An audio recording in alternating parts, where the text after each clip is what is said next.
Hello, sports fans. Hello, everybody. Okay, earlier, I'm down here watching football, and since I live down, my wife and I live down in Nashville. Naturally, the Titans are on. Now, I'm not a Titans fan. I was an Oilers fan somewhat. I like the oil rig. The Texans should buy the rights to the name Oilers, and they should go back to the Oilers. But don't get me going on that again. So anyway, I'm watching the Titans and Ravens. It goes to commercial. I fucking hate commercials. I'm like, okay, I'll switch over to the other game, which is the Eagles and the Browns. That's on a commercial. I'm like, how the fuck can this one be on a commercial and that one be on a fucking commercial? So then a little while later, I'm watching the Titans and Ravens again. Goes the commercial. I'm like, alright, I'll jump over to the Browns and Eagles. That's on a commercial again. I'm like, what the fuck is this?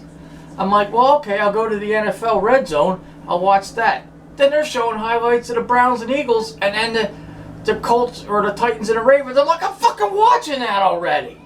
The fuck is this? Now, one might think, because if you hate commercials, couldn't you take the games and watch them later?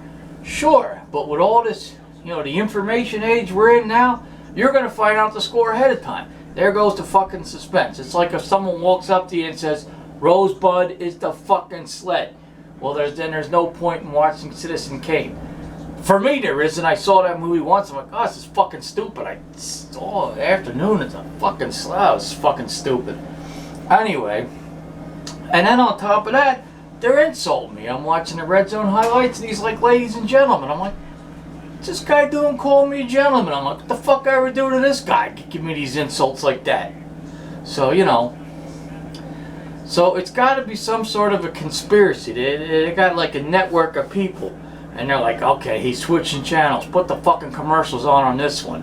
And then when he goes back over there, But I've been several times I go back and forth. I'm like, what the fuck is this with the commercials? But I guess that's the hazard to watching TV. That's why I'm glad my wife and I are working our way through Miami Vice on DVD. No fucking ads. Crockett, Tubbs, and Judy, and Gina, and Stan, and that fucking moron Zito. Actually, Stan's a fucking moron too. And then Lieutenant Castillo. That's all. Get out of my office.